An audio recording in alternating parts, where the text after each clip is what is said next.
Good boy, Pablo. Good boy. Okay, what you got, buddy? What you got? What you chomping on there, big man? What you chomping on, big man? All right, so let's see if we can't get. All right, we're gonna do like this, Pops. So put me over there, and we're gonna put me up like this. There we go. All right. Hey. Oops. Ah. That's not what happened. I guess I gotta do. Pop out there, Pablo. Pop out chat. There we go. That's what we wanted to happen. And we're going to go right there. There we go. We're going to go to that guy there. Welcome, folks. All right. 7:30 on the spot, right? And the Patriots are down by 7, but they got the ball back with 3 minutes left. Ooh, the excitement, the excitement. Let's take a look at some other, let's see what other shocks happened today. The Falcons beat Carolina, just on a horrible streak here. What's up, dog? The Bengals stink. The Ravens again. Hey, Tom. Packers, Minnesota. San Francisco beat New Orleans. That's good. Denver, okay. Pittsburgh, okay. Hey, Don, okay, Paso, come here. What? Cheryl B from Texas. Rachel from Florida. What's going on? What? Okay, hold on just a second. I gotta let Pablo out. There you go. You trying to go outside? All right, there you go. Whee! There you go. Pablo wanted to join his mom out there. All right.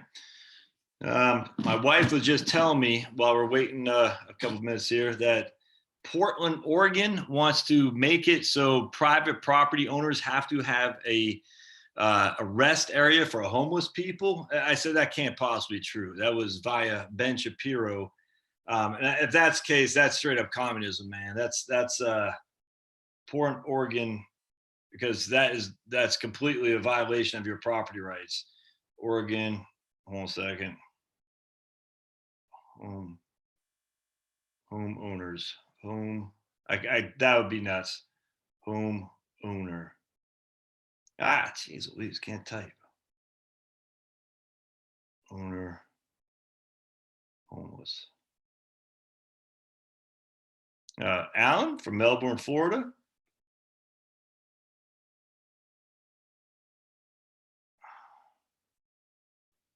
All right, so I don't know what's going on. I haven't had a chance to look at that. At some point, this is crazy. I mean, so people get worried.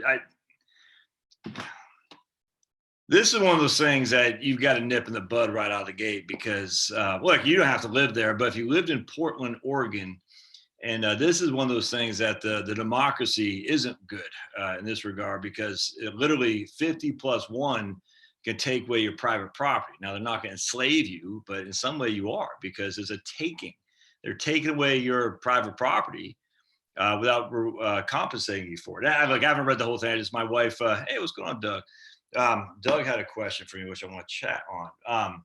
Or someone had a question for me. I haven't read the details of it, but you can't have this crazy stuff. The Steelers, right? I saw that, Marie. I like how you put the Steelers, get it? Because they steal. All right, so let's see. I got some questions. Want to go over. Hold on just a second. I was hoping Ohio State would have lost last night. That would have been sweet. It would have been great if Ohio State lost, simply because if they would have, it would have put the whole college thing in chaos. And now it's pretty odd. In fact, have they even announced who the CFP people are yet? I imagine that Oklahoma will go in, which is pretty easy. I was hoping Ohio State would have lost. That would have been fantastic. East Tennessee. Hey, so real quick, guys, my man Scooby-Doo put a playlist out there. Scooby-Doo for that for Right Capital, which I put on my own website or YouTube channel for Right Capital playlist. So if you go to Heritage Wealth Planning YouTube channel, there's a playlist for Right, and you go to playlist. There's one for Right Capital, which my man here put all the various.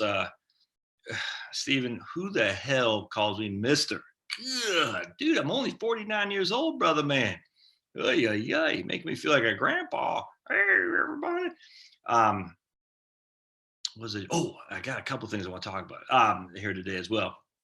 So if you're interested in the Right Capital, go to Heritage Wealth Planning, look for playlists. There'll be a Right Capital playlist specifically that my man Scooby Doo and Shaggy put together. So, all right, just what I'm thinking here. I was a guy on LinkedIn named Gary Metler. One of these days, I'm going to interview him. I have all these things to interview people, and then it takes time to, and it's time consuming, and it's one of the things I love about YouTube is I just get a thing in my head. I can put it out there, which is cool and is risky in a way. 34 in Western New York, right on. But anyway, what was I just saying? So interviewing people. Oh, that's what I like about YouTube. Just start spouting off. It's pretty cool, and then just upload the thing. You're done. So this guy named Gary Metler, and he is an annuity specialist. I had a guy, my man Harry from Texas, had told me this, which I was not aware. Did you know if you take a single premium income annuity, a SPEA, and I did not know this. Harry told me this. I said, I don't know, man. And so let me look at this. So you have an IRA or 401k, and you take a portion of that IRA and 401k and annuitize it. There's huge benefits to doing this. But if you do it where it is not set up for your total life, so it's not a life annuity, it's just a period certain, you will be hit with a 10% penalty.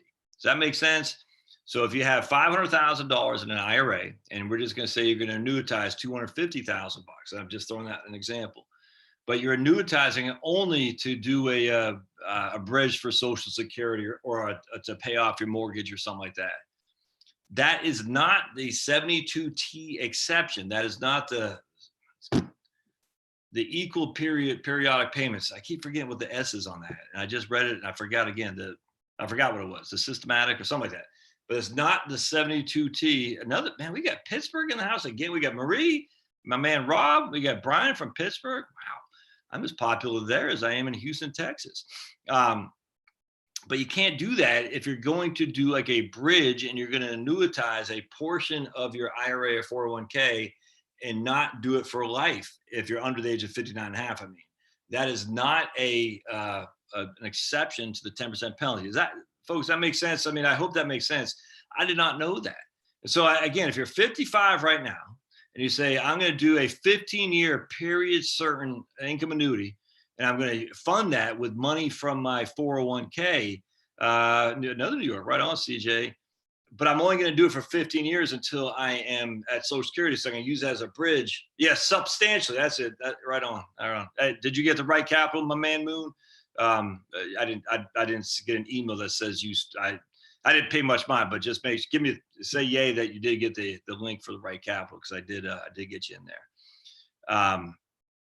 What was I saying? Retiring this millennium, right on. Oh, I was saying about the 72T things, the substantially equally periodic payments. Anyway, the point what I'm trying to say is, who knew? I didn't know that. And if I didn't, not trying to be arrogant here, but if I didn't know that, I guarantee many of you all didn't know that. And it's crazy. So if you didn't get the email, I sent it to you, man. I got you linked up in there. So I hope you got another Pittsburgh, PA. Are you guys nuts? Is Rob telling you all about me or something like that? We got George in the house, my man Scott. Because I can't stand the Steelers. And the only thing good in Pittsburgh is, let's see, what's good in Pittsburgh? I don't know. That guy, or Connecticut, right on. I'm just joking. I love Pittsburgh. Pittsburgh is pretty cool. A little bit too. There's a guy, Pepper, Arbo Pepper or something like that, who does a YouTube channel on growing stuff, and he's in Pittsburgh. Okay, right on, D. All right, I'm Moon.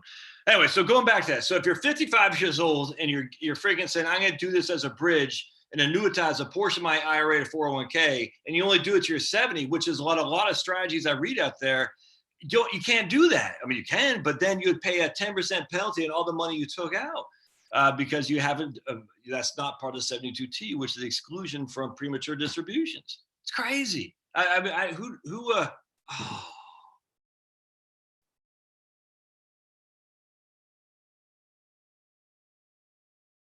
No. Hold on. Oh man. Yep. I'm still showing 55 seconds left for the Pats. Damn. Ay, ay, ay. You know what's kind of scary is my man Liam, my youngest, predicted a 23-16 score. That's kind of scary. Liam also won the college tournament, the March Madness at Charlotte's Work. Kind of scary. And he's Nostradamus. Yep, there's a game right there. That's freaking scary. All right, so that's an SPEA. So you got to be careful. You always want to do, if you're doing money from an IRA or 401k into a SPEA, an income annuity, you got to make sure you do it for life. So it at least covers your life and a period served. One of the things I try to tell people all the time is my recommendation on that is always do a 20-year for life. Inherently, it's for life. So if I'm taking $250,000 from my IRA, $100,000 from my IRA, $25 from my IRA, and putting into a SPEA, or it doesn't have to be from my IRA. Always, always, always do. It's inherently your life and 20 years period certain. So I cannot stress this enough. Every single scenario I've run, that is the way to go. Now, there's always an exception, but I'm telling you, if you do a joint life, that's you and Charlotte, me and Charlotte, right, in a 20-year period certain, that means I just tell you that you get the best bang for your buck. Keep that, tattoo that 20-year period certain. Now, a lot of people think, well, what happens in the 21st year? If you do it for life, it's life and 20-year period certain, or joint life survivor annuity, JLSA. Yeah, geez, that's great, Margaret. We're going to ban you. Yep.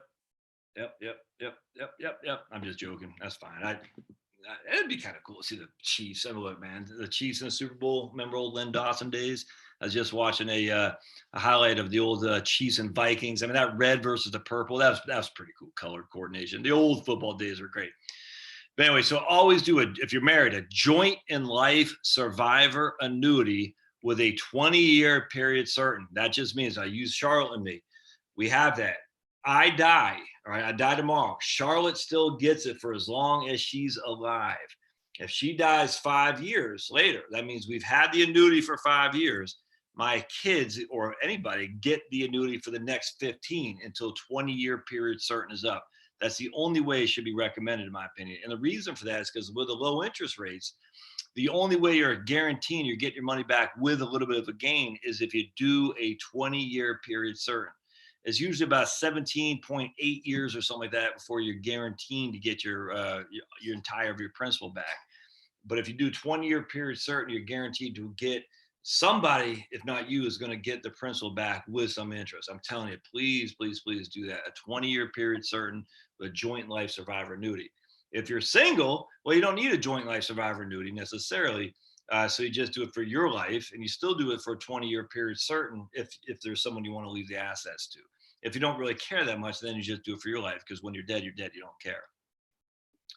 Pablo, yeah, Pablo will be joining us shortly, Wendy. I just took him out to go potty, and he just pooped outside the front door. My wife's like, well, outside of the pine straw out there. I said, don't worry, I'll get poop patrol tomorrow. The stuff freezes here, so we'll just pick it up frozen right out front there. But I had to get Pablo on the to relieve himself, if you know what I'm saying. All right, so that's on the annuities. That's good. Oh, and then my man Gary was telling me this, and I tell you, this is something I kind of looked into when I was back at USA, and I never really investigated. This is the problem. Man, I got to talk about Vanguard too. This is the problem of working for firms, is you never get. Oh man, did Margaret actually think we're? Oh no, Tom, you didn't do that, did you? Oh, Tom deleted Margaret's thing. Oh, Margaret, we're just kidding you. You can't say good. Tom, man. She's always he deleted Margaret's comment on the cheese beat the bats. Oh, we're just joking you, Margaret. It's all good.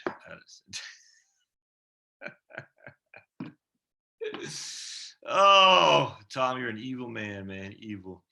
Anyway, so going back to all right, so here's what one of the things working for these boilerplate firms. I have to say that. So I'm gonna man, she's beat that. Yay. I'm just saying that on behalf of Margaret. So hope she's still there. I'm looking for Pablo over my shoulder. All right. So the thing is, you couldn't experiment with financial planning scenarios. You had to follow the boilerplate. And what that meant, hold on just a second. We got a friend here. Come here. Oh, you coming? All right, come on, bud. Yeah, there we go. It's excitable this afternoon. All right, good job. You can see him over there. He's hey, buddy. Hey, everyone say hi to Pablo. Yay! There he is. He wants to come on up. All right, no, he's just playing. All right. Okay. All right. So one of the things I want to experiment on is what if Charlotte, all right, so say I'm dead and now Charlotte's a widow and she says, I want to take some money from my and Josh's IRAs / 401ks that we had together and I want to annuitize it to basically prepay some taxes so I don't get crushed later on down the road. And one of the things that was interesting to me, I said, well, what if you did that and you put Abby, you put, look at your dog, Cheese Bear. Oh man, you made a second beneficiary, your spouse, your kid. So in this case, we're using Maddie. So so I'm gone, I'm out of the equation. Instead of Charlotte just doing it on her own life, she does it with her and one of my kids.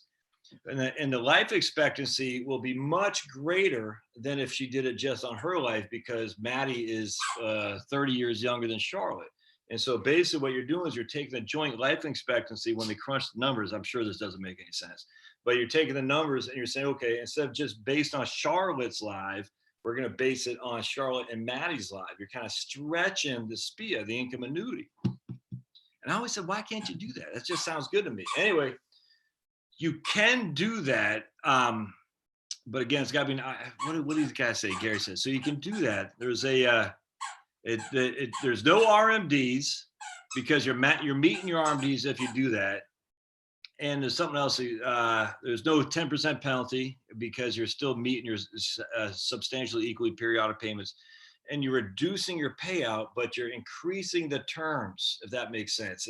I know it's not gonna make any sense, but it's a freaking wonderful strategy. And no one would ever let me even investigate that at USAA because it wasn't approved. And I said, well, why isn't it approved?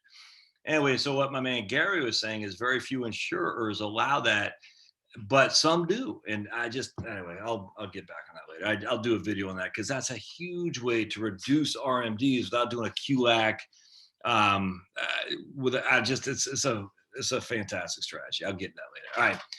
So my man says, can I recommend a retirement planning software? I like the Larry Kotlikoff stuff. Let me see if I can't find it. Maxim, what's this ESP Planner? Can y'all hear that? ESP Planner. Yeah. All right. So Larry Kotlikoff stuff right here. ESP Planner .com. I'm a big fan of it. And then if you scroll all the way down to the bottom, he's got this thing called what was it here? He's got another software product. I can't remember what it was called, but anyway, this is fantastic. I think it's $40. Mike, I think it's $40 for it. And it's great. Lifetime budgeting, integrated planning, fully integrates retirement tax, college, economics approach. No one wants to splurge today and starve tomorrow, nor do they want to do the opposite. Life cycle consumption smoothing, balancing our living standard, which this is the way to go for sure. So I'm a big fan of ESP Planner, and I think it's all of $40 if I'm not mistaken. So that's a great software to use. Yep. Look, Pops, everyone wants to see you. Hey, it's Pablo. Look, hey, everybody. You're looking the wrong way. Look that way. Oh, you gotta look that way. Oh, okay. All right. So that's one thing. So that was my thing on income annuities. I'm a fan of income annuities. A lot of people don't like them. I think that's wrong. I mean, they serve a role for sure. And I still go back to what Harry had told me initially, is that he was going to use an income annuity, annuitize everything, essentially get out of the market now. All right, he's going to annuitize it and that's going to be well more than he needs from an income stream. And what he doesn't spend, he's going to reinvest that in a dollar cost averaging back into the market. I think, man, I think that's a freaking great strategy. Tom is abusing his power. I just think that's the way to go. And I've done a video on that. I'll do another one because I'm really intrigued by that for sure. Coming from Duck headquarters in Pittsburgh. Here we go. I'm not sure what that means. Yeah, Army Navy, man. David, I used to go to Army Navy games. I went for 6 straight years on behalf of USA. I went to the one in Baltimore, but most of them were in Philly. And that was when Navy had won 14 straight times or something like that. And that was when we got to sit one time. We got to sit in the box, the rich people seats, and Roger Staubach was back there, and just it was nuts, man. It was a good time. It was a good time for sure. But unfortunately, one time at USAA, they made me sit in the bleachers, which is cool. We had clients there and stuff, USA members clients, and but I wasn't prepared for it. And I just remember I had my freaking monkey suit on, my monkey suit shirt, shoes. And it was freezing. It was so flipping cold. I remember saying, I got to leave. I left at halftime. I could not track down a taxi to save my life because everyone was so cold. It was like rainy cold. You know what I'm saying? Like it was just nasty. And I remember this taxi pulled up and I just opened the door. I jumped on in. And they're like, yeah. I said, dude, wherever you're going, I'm going. He goes, it's going to cost you, $30. I don't even care, man. Just get me out of here. I am freezing. And I wasn't ready for the cold, that's for sure. So it's fun. Yeah, Scott says he's not sure if he's going to do an income annuity or not. He's just flipped. It's all right, Tom. All good. All good. Tom says any Navy guys he's going to delete off here. That's funny. Yeah, don't worry about CJ. Hey, Rob says he was at the same Army Navy game I was. That's crazy, man. That's who would have thought? We're all from the Berg, says Quincy. St. Navy. Rob for Yinzertown, just saw Yinzertown. All right, so Scott, what's your hesitation? I'm not saying you should do it. I just, give us some ideas of what your hesitation is about the income annuity. If you want to put it in there, maybe we can talk a little bit about that. All right, so let's take a look at some questions I've received. Oh, I want to revisit the Vanguard thing. Cable Guy, Georgia, right on, man. The Vanguard stuff bothered me quite a bit because I did a video earlier today on Vanguard, which I showed you that they're using returns that are based on the past. I didn't want to go into this guy's specific recommendations and but if you, because I didn't want to do that. But if you look at the Vanguard return projections on the personal advisory services, it is based on historical rates of return. And the irony of it all was that their own Vanguard capital markets assumptions don't use that. They use, and I said in the video today, 4.5 for US stocks for the next 10 years, 7.5 for international stocks for the next 10 years, 2% for government bonds, and I think it was 2.5 for corporate bonds. And they're using 2% for cash too, which is odd. But anyway, they're using, I guess that makes sense because the federal funds rate, but that's bad. I don't get that there's a dichotomy, is that the right word? I don't know what the word is, but there's something missing there in terms of what they're using for their rates of return on the personal advisory services relative to what their own capital markets assumptions are. I don't know how you square that circle. It's very, very odd to me. And again, a bunch of folks said, man, Vanguard's been, saying 40% international for a long time. They still are. And now it's almost like they've fallen so deep into their commitment to international because they've been like that for a long, long time. It's almost like now they have to say internationals are going to give you, we're talking, they're saying they think international is going to give you 7.5, domestic 4.5. that's what, 66% more return annually for the next 10 years than it would be domestic. It's almost like they've drank whatever their Kool-Aid so much that they have to now say the reason why we're saying international of 40% is because we think it's going to be that much more rates of return. And I bet I keep them all. I keep all their capital market assumptions going back as a PDF file for a number of years. I bet they said the same thing 3, 4, 5 years ago. It's almost like they're stuck and they can't change, which concerns me some because 7.5 international and 4.5 domestic. 4.5 domestic. That's before inflation. That was nominal. I I just don't get that. That's weird to me. And that's their capital market assumptions. No, buddy, come on. Hey. No. Their capital market assumptions are what they're saying in the future. But if they're on personal advisory services, don't say that. It's like, well, what? It's weird. So their personal advisory services are too optimistic. Their capital market assumptions are too pessimistic. It's the weirdest thing, man. I don't know what to make of that, but it makes me, hold on a second. Hey, what? Here, okay. You are in a good mood here today, buddy. All right. It makes me a little bit worried on your ability to rely on them for, I don't know. I don't want to get too deep in this. It's not a conspiracy. If there's such a mismatch there, and I don't know. And then knowing what I do know about the services they provide. Now, look, I don't have any problem with people using Vanguard as a place to, as a place to be able to run ideas by. But I mean, this is going to sound bad, but you could hire me for that once a year, twice a year, $500 a pop. Devin, I did a video on Devin Carroll today. He charges $500 for a consultation. I mean, I don't know. Anyway, so my man Sast says, I use Vanguard managed money services for a while, and I just told them the allocations I did not like, and they adjusted accordingly. All right, there you go. That's not what happened to a lady I had in Florida. She said she wanted to give Vanguard funds affected by MSCI allocation rules. Morningstar International, Capital International. I'm not sure what you mean by that, Starling. Is Vanguard funds affected by the not Morningstar, Morgan Stanley, Capital International? Is that what I don't know. I don't know why it would be rules. I'm not sure what the rules are. This lady had a hard time because she was wanting the Vanguard stuff to be in the Roth all in stocks, and the stuff in her traditional IRA to be on all in bonds, and they give her a hard time doing that. So I don't know. I don't know. That's a trouble. But you do have someone there that you can call on a regular basis. I like that. There's just not that many alternatives out there. I mean, like I said, my man Devin, there's a number of people, I guess, that charge by the hour, but then you have to be proactive. Like, I'm not going to call you. You got to call me. And that's some people, but I guess Vanguard won't call you either. So I don't know. I find that to be a challenge there for sure. Vanguard seems to be, that's my thing, Quincy. They're moving away from the Bogle, which I hope isn't true. I don't know.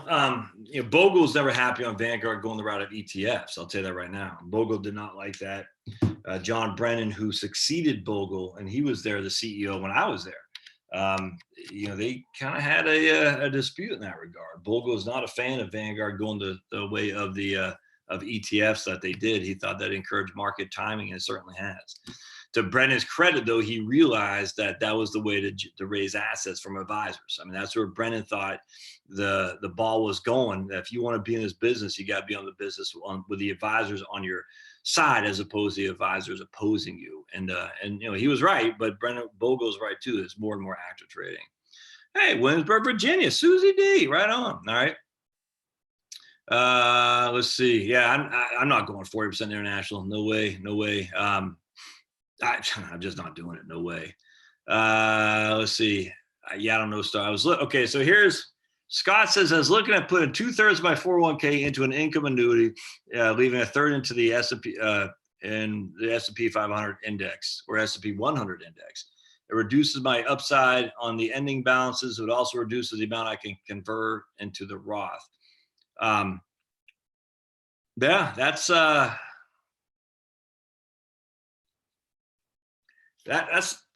it might be a little bit too much on the income annuity, man. That's a tough one there. That's for sure. That's it, because we just don't know. We don't know what the rate's going to be. We don't know how long you're going to live. That's a tough one.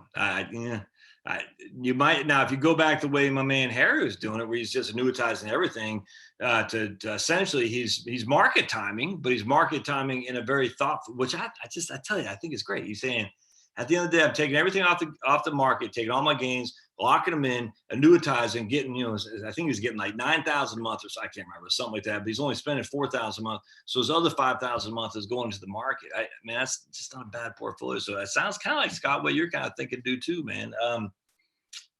That's just it's hard to do that much into an income annuity because this is an irrevocable decision. That's the problem there.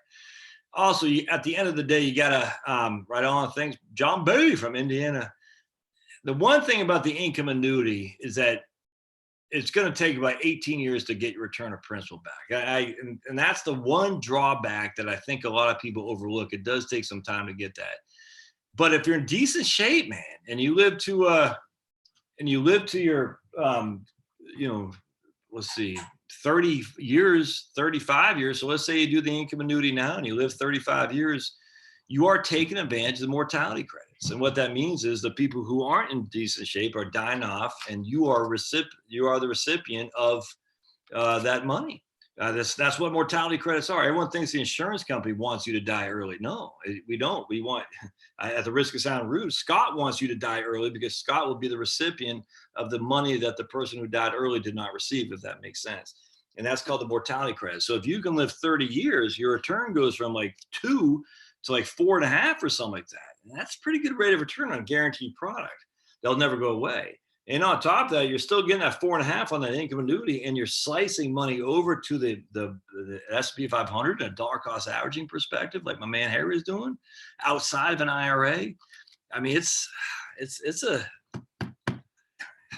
there's a lot going on for that argument. It's a tough one because it's irrevocable.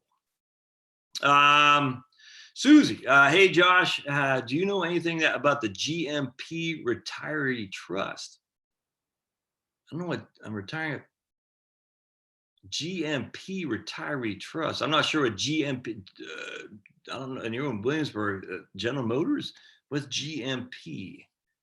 Hold on just a second, Susie. GMP. Oh, don't forget, if y'all, my man David Stewart's on here. He's a realtor in Florida. I'm going to do my 50 realtors or real estate professionals in 50 different states. I got Connecticut locked down. I got Maine locked down. I got Florida locked down. I'm working on somebody from New Hampshire right here, but she hasn't got back to me today. So I'm assuming that might not happen. If you all know somebody who is a realtor in a state that you trust and like that I should interview, because what we're going to do is we're going to do the top 5 reasons you should retire to these states or this state, be it Virginia, New Hampshire, something like that. I think it'd be fun. I'd like to hear from a realtor on the ground, and then I'm going to ask them some questions. Okay, we talked about the top 5 things. What are some of the negatives, if that makes sense? One of the things that Mary Hampton and I talk about, and she might or may not be on tonight, but she's a realtor in Connecticut in Westport or Fairfield County, is that it's freaking expensive as all can be up there. But they did, I did not know this, they did just change the tax in Connecticut. You no longer pay tax on your Social Security if you're married filing jointly and you have under $100,000 of AGI. I did not know that. So last year, now it's run by Liv, so I mean, you take it for what it's worth. But Connecticut's a beautiful state, no other way around it. And like Mary didn't want it, she loves it there, and a lot of people do. So if you are, they do not tax Social Security if you have income under 100 AGI, and I think it was 75 if you're single or something like that. I forgot. On top of that, New Jersey did something like that too, where they got rid of their horrific estate tax and they raised the gas tax to be more competitive because New Jersey was doggone cheap. But they did get rid of their insane estate tax in the state of New Jersey. So even the liberal states can do things on occasion to make your ability to retire in these places and not move better. I'm telling you, it's not income tax. It's not the income tax that's the bear. It is property taxes. That's just all there is to it. And unfortunately, Connecticut, New Jersey, New Hampshire have significantly high property taxes. And it's funny because I asked Mary about the homestead exemption. I guess they don't do that up north. And I'm from Maine, but I never owned a house in Maine. Actually, I never owned a house north of New Jersey. Now I think about it. I can't remember if New Jersey did the homestead exemption, but long story short, I could tell she had never heard of it. I mean, she had heard of it, but it wasn't anything that they do in Connecticut. So I'm not sure. Just keep that. So Glass Molders and Potters Union, says Susie. Let's take a look here. So Susie says, do I know anything about the GMP, Glass Molders and Potters Union? Now that is interesting. Is that something from the Williamsburg, that old time thing there? I'm retiring at 56. I'm afraid about trust going bust or something. The GMP Retiree Trust. I don't know the first thing about it. Can you Retiree Trust? All right. So here's the GMP. All right. So here is the trust. What the trust does for you retiree. Uh, I don't know anything about it, Susie. Yeah, I'm not sure that I would want to know what I'm reading here is more about the healthcare. I'm sure there's more to it, but I'd want to know if you can roll that to your IRA or if you have to take it as a pension. I would imagine, yeah, I wouldn't be too worried about it. I'd imagine it's under the PBGC, the Pension Benefit Guarantee Corporation, which is in a world of hurt in of itself. Uh, I don't know. I don't want to say don't worry about it, but it really depends on what you're going to get as an income stream relative to how much it's worth. If you're getting a 7% income off that trust at 56, off that income stream, that's tough. That's tough to turn down, regardless of what if you're worried about it going bankrupt or not. I mean, presumably it's under the PBGC. I just don't know. But I get it. You should be worried. I was talking to a lady in California. She's getting a significant pension that's close to six figures, and that stuff can't happen. I mean, great for her, but she's worried crapless about it. She's like, how can California pay these? And the answer is they can't. They're going to pay it somehow, somewhere, but they're going to pay it off the back of raising taxes. I don't know how they're going to do it, but anyway, that's the drawback about these pensions, is that you don't know how well funded they are, and if you're only getting a 5.5% payout.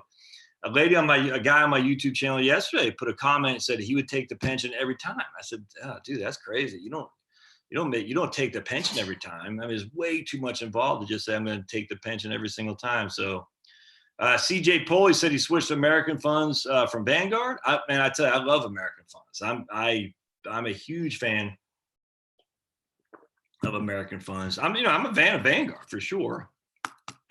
I was more talking about the financial planning services some of these firms offer, though. A huge fan of Vanguard, huge fan of American funds. See, that's the issue, though. Where do you get good financial planning without having to pay an arm and a leg for investment management? That's a tough. I mean, here, right? I mean, I get it, but I don't know what else is out there, and that's the problem for our business. But I love American funds.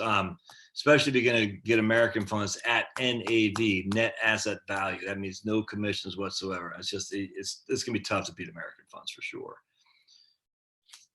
Maybe I should do, well, I'll think about that later. My man Sast, or lady, I'm not sure if Sast a man or guy, so we'll see. Josh, your video on conversions was spot on. We just don't know when a good tax time is. No, it's my main struggle. I mean, I got money in IRA. I'm sitting there thinking, I'm 49, should I annuitize it to get it out, so I can put it, or should I start doing Roth conversions, excuse me?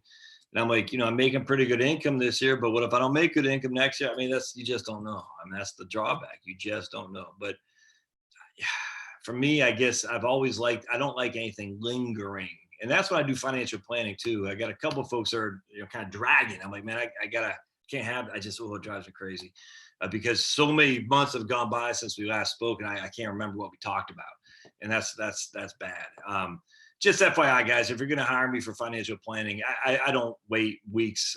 We've got to knock that out within 2 weeks. If you literally think we can't get it knocked out within 2 weeks, don't hire me until you can, because it's way too. It's the stuff we talked about 3 months ago is completely escaped me now, and it's not going to be as beneficial to you because it's not fresh, if that makes sense. So just keep that in mind. Yeah, it's the good tax time. I don't know. That's a tough one. You just don't know. But what I like is to say, at least I'm done with it. I know I paid 22%, 24%, 15%, whatever the hell it is, but I don't have to pay it again. if anyone does live is here in Oregon, and this really, because going back to what they can do, the government that to really screw you. Anyone here is a resident or knows anything about Oregon, Portland, trying to forcibly tell private homeowners to have a space for homeless people to rest. That's the kind of crap that doesn't happen in a well-run private property, respecting country. You can't have that. And I mean, private property are this fundamental freedom. Everything else is secondary to private property. And the minute you start allowing that kind of stuff, now look, minimum wages is a violation of private property. Property tax, I mean, we can make those arguments, but at the end of the day, if this is something that is true, the reason I'm saying that is because my whole argument is once you get your money into a Roth, then you don't have to worry about ever being taxed again. But then I started hearing some of these, pardon my French, but AWS clowns talking about, I just talk about this kind of stuff. And I just sit there and think, maybe it's just as well to consume it, man. I was reading a book, I forgot what I was reading, but this guy was writing a book and he said, what happens when interest rates go so low? Who was it? It was an Austrian economist who's saying at some point when the government knocks down interest rates so low, your expected investment returns, everything gets inflated because the interest rates are so low. At some point, everything gets so inflated that it drives down your future value, future expectations down simply because you're way too high on you're basically pricing a bubble. And I completely agree with that. He says, and when that time comes, then everything is just consumed and investments just fall off a cliff because everybody's just consuming at that point. There's no incentive at all to save. Your future expectations of growth are so low that you're just going to consume whatever resources you have as opposed to saving it. And I completely agree. And so here's the thing. If we can't trust these clowns from a tax perspective because, you got AOC in there or something like that, I mean, you're not going to save and you're going to spend it. And I don't know what you spend it on, or I don't know how you hoard it. I don't know. But this is the problem that we have is some of these people are so insanely stupid and have no concept of freedom at all, that as they gather more and more power in Seattle and Portland and where was I reading another town, Austin, right? Austin's crazy. San Francisco, the hell, Virginia, Susie, Virginia. Now, a lot of the county, sheriffs and whatnot, they're not taking kindly to the craziness in Northern Virginia, but still at the end of the day, these places, that you would thought would be at least respectful of private property. I mean, what else can they do? That's what's freaking scary. All right. Rob says he'd give you 21 thumbs up, but then he'd have to remove his shoes, which stinks, and drop his trousers. And Josh would think that's weird. I think it's weird. Call them trousers, Rob, trousers. Next thing you know, you're going to say no malarkey.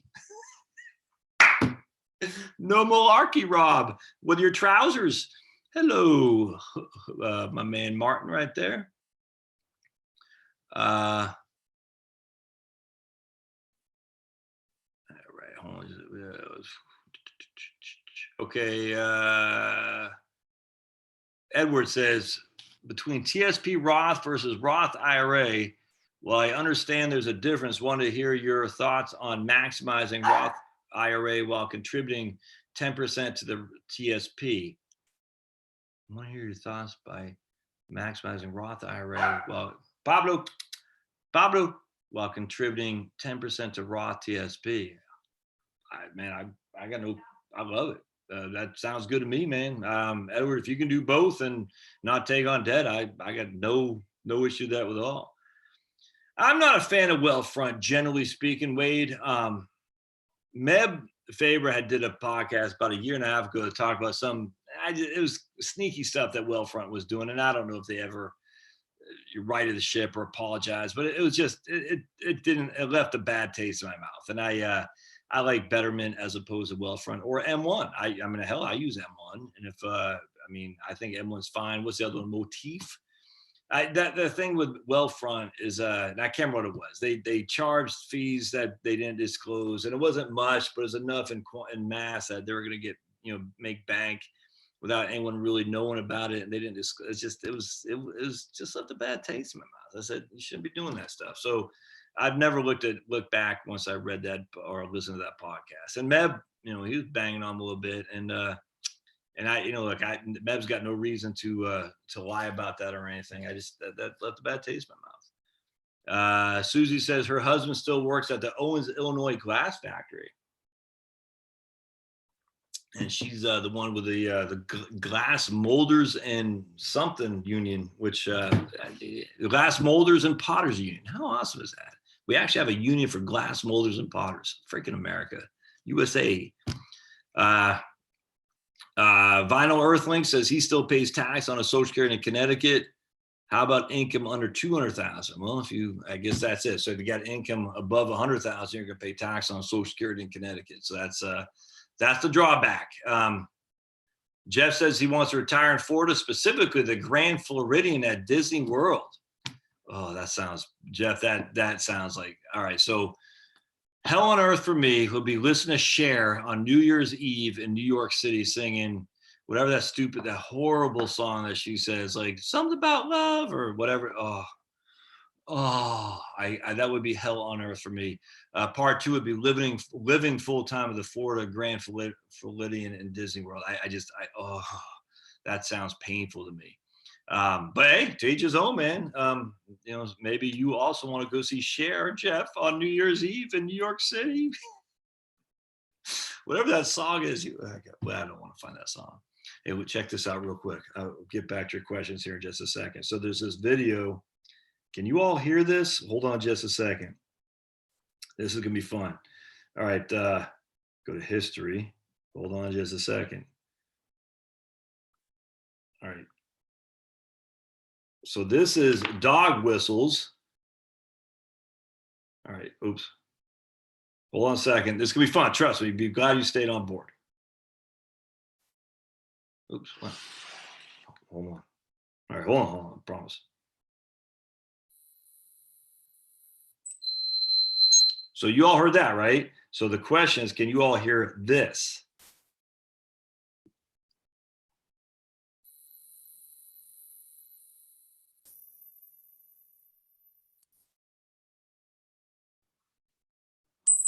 So did you hear the one before that? I didn't hear that. That's how deaf I am. I didn't hear that. Isn't that crazy? Nuts. So if you all heard that, just say thumbs up down there if you heard it.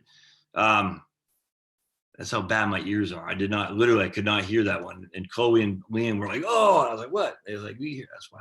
So that's a dog whistle. All right, let's keep going. Yeah, so it's going back to Ed Hood. He says, Fear the Turtle said he would definitely prefer the Roth over the TSP, as Roth IRA has many more funds to invest in. I don't, the Roth, the TSP has a C and the F, C, not the F, C and the S, excuse me. And that's fine. I hear this a lot, actually. I mean, that the TSP is limited in choices. Not really. I mean, you got everything you need, which is the C fund, was the S&P 500, and the S fund, which is the small cap index. I don't think you can go wrong there. So I get that a lot. I just don't agree with it. Connecticut is much better on property tax than New York and New Jersey. I don't think so, man. I mean, freaking some of these houses looking at, about 500,000-600,000 if memory serves, that Mary had on her thing, her listings, and like $14,000. It's like, damn, maybe even more than that. Susie talked about the trust. The trust allows for health insurance when you retire, and it looks too good to be true. PPO with low deductible, $72 a month. It pays 10%, 90%. Just because it looks good. Just because it looks too good to be true doesn't necessarily mean it would. That's for sure, Susie. At the end of the day, what's the option? The option is going to Obamacare, where you're going to pay $2,000 and get some crappy HMO or something like that. What's the best bridge account for retirement? So Sal, I'm not sure. I have a general idea of what you're talking about, but elaborate down below, please. I don't know what that a bridge account for retirement means. I just don't know. You'd have to elaborate. So I'm not going to go in there. There's Jeff and Bev. Good podcast tonight. They say, take me up on my personal financial plan. Well worth it. And I paid them to say that. I'm just joking. So if there's any regulators listening, I'm just joking. I appreciate it, guys. Hey, ISIS, Josh and Paulo. You can pay $40,000 in New York on a $900,000 house and $30,000 in New Jersey, but it'll only be $20,000 in Connecticut if you live in the right town. All right. Active duty Navy, says Edward. So he's active duty Navy. Everyone in my family was Navy, and my brother's Marine Corps, Navy, except for your old buddy Josh, the black sheep, the black sheep. Get your money out of the state, says Vinyl One Earthlink. Are you a fan of Wealthfront right now? We talked about that. American funds right on. And who fixer man? Okay. Martin gets all his money, his American funds at NAV. So that means he's got a good account there. And that just means he pays no commissions on anything. I'm telling you, if you get American, let's put it this way. If I could get American funds at NAV or Vanguard, I would, I'd go. Would I take American funds over Vanguard if I could get, I don't know. I'd have to think that through. I don't know if that ever come to, some days I would, some days I wouldn't. That's a tough one because I look at Vanguard. I like Wellington, as I said a million times on Sunday, but man, the Income Fund of America at American Fund. Let's look that one up here. Let's look up the Income Fund of America, shall we? So we're going to go to, bear with me just a second. I'm looking at Morningstar. And so I know you guys, you're not seeing what I'm doing. I want to look up the Income Fund of America and we'll share it with you. Income Fund of America. All right, so let's look at this. Oops, what happened? Income Fund of America. American funds right there. Okay. America, Class A. Okay, let's see if we find some here. Oh, what the hell is a freaking ticker for that, man? Is it IF? Hold on just a second. Let's go back. All right, so let me find the ticker for the Income Fund of America. Hold on just a second. So we're going to find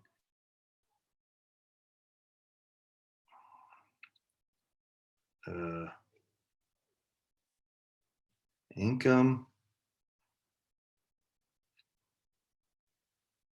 Fund of America right there. What is the ticker for that guy?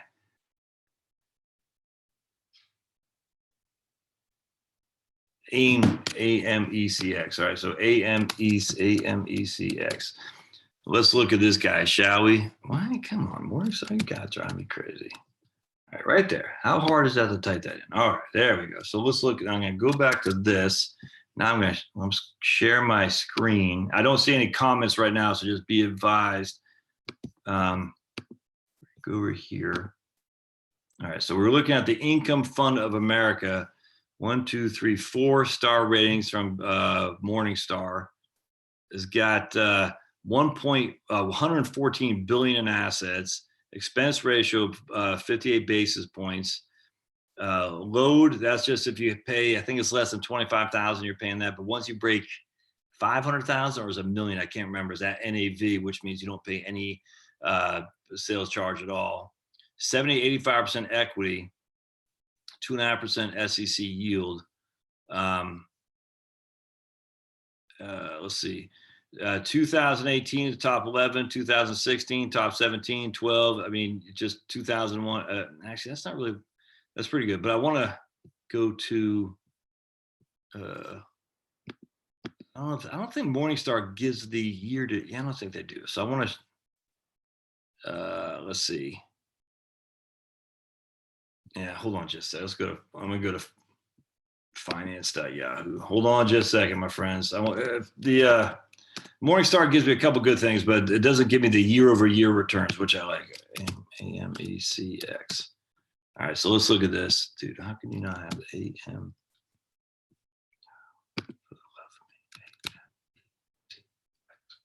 Right there. All right, can we get this guy? There we go. Okay. So let's go back here. Not there. want to go back here.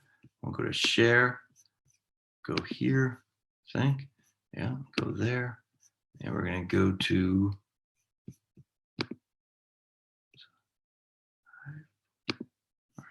right here. All right, cool. So here's AMECX. Okay, so this is the American Funds Income Fund of America. Let's go to perform. And I always go to Yahoo Finance for this stuff, guys, because they'll give you go to performance. It'll give you the year over year over year over year, every single year. And this one goes back to 1974. I mean, just a freaking stellar fund. I mean, look at this. It's just we've had 37 up years, 8 years down. You know, it got hammered in 2008. That's obviously that's wrong. It got hammered in 2008, down 28%, but it's, you know, a little bit less than the S&P 500. Well, 20, 25% less than the S&P 500. It's got a little bit. It's got about 75% stocks, 25% bonds. We go to a profile, I think.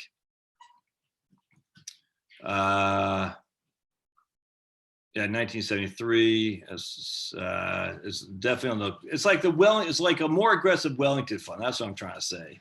A more aggressive Wellington fund. But I wanted to go to something else. Hold on, just no, I don't want that.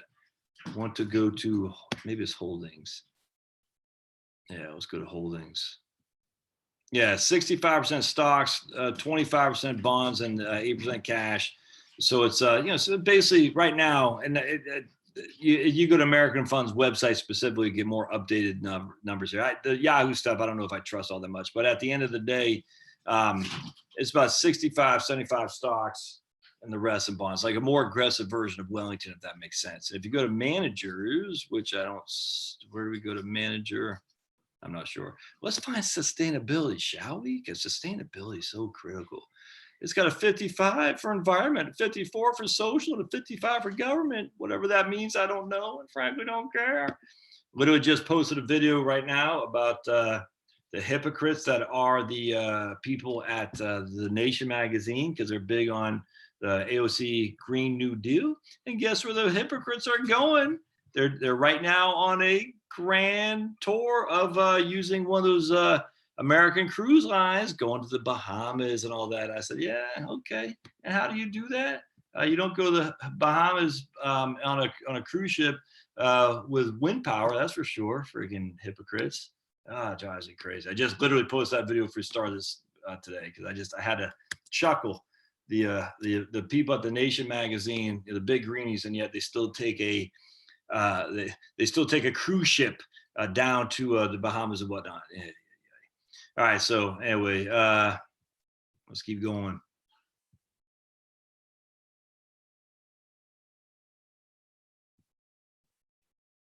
All right. How dare you say AOC is a damn fool? That's crazy talk. All right, somehow didn't. Okay. Here. Well, stop me at Steve. So if I miss you, that's weird. Stop me at Steve's thing here. So Steve L's. So if I didn't, I was weird. It doesn't go back. That's kind of odd. Anyway, so Steve says, can you touch on tax implication of stocks, mutual funds, and bonds in a traditional versus Roth 401k? Yes. We want now. See, you're throwing the people do this a lot. Actually, brokerage firms. Mutual funds, that doesn't say anything. A mutual fund could be stocks and or bonds or both. We don't know. So you want stocks in your Roth and you want bonds in your IRA without question. So every bond you have, move it to your IRA. And if you still have room for your overall asset allocation, then add stocks to the bonds that are in your Roth, in your traditional IRA. No bonds in a Roth. I cannot stress this enough. No bonds in a Roth. Yeah, there you go, Quincy. Wealthfront got caught by the SEC for false disclosures. I would just set a portfolio and contribute. I heard that you now, Alan says, I heard that you now pay the banks in Germany to keep your money. Yeah, the negative interest rate policy. NERP. That's exactly what's happening. What's going on worldwide, man.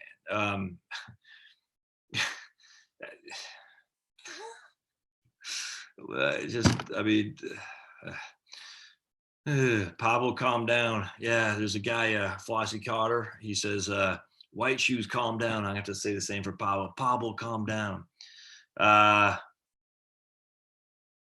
no matching funds for me. And yeah, the TSP, you don't get match if you're active duty. Exactly. A bit longer.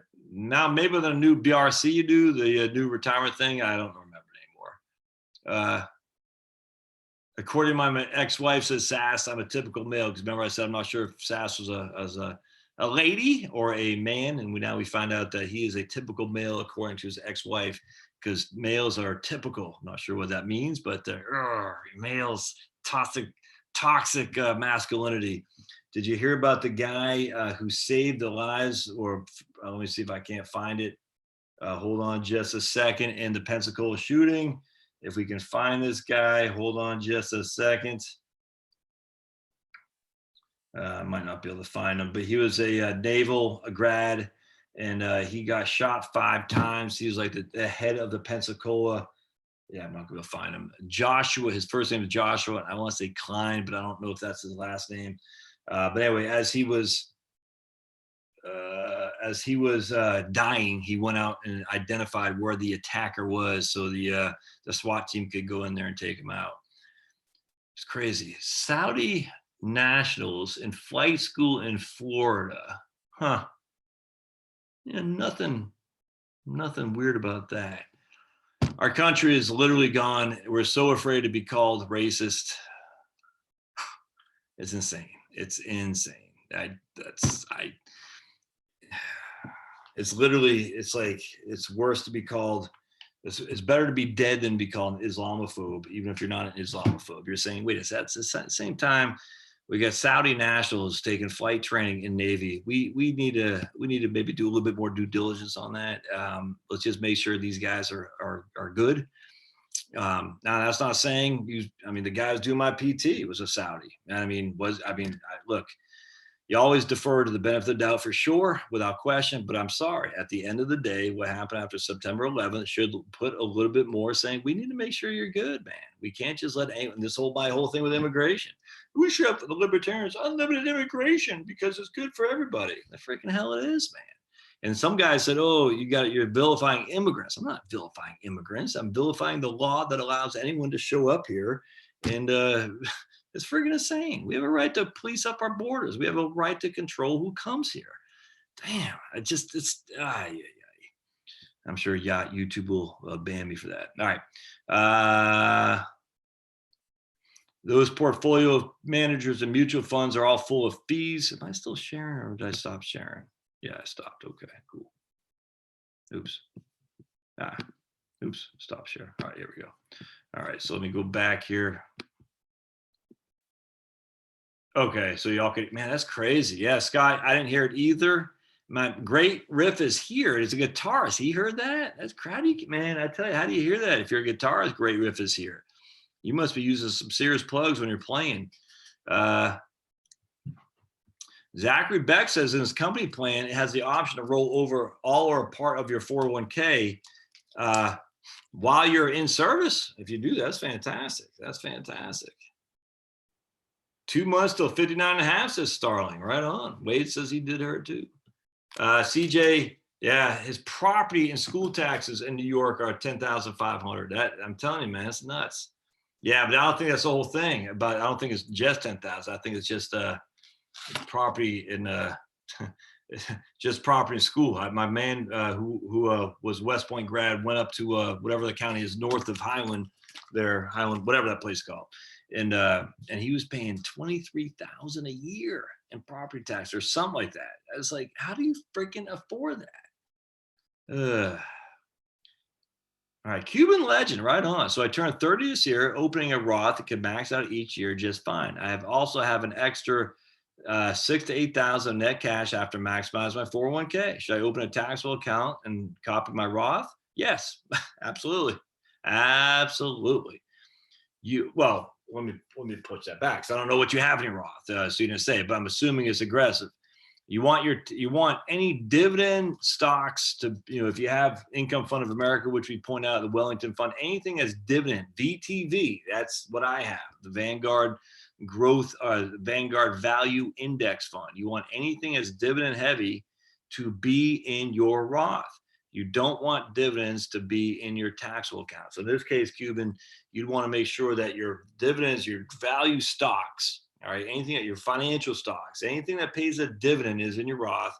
Anything that's growth oriented that doesn't have a lot of turnover, not much of capital gain, is in your brokerage, your taxable account. So what I have is I have VBK, the Vanguard Small Cap Growth Index.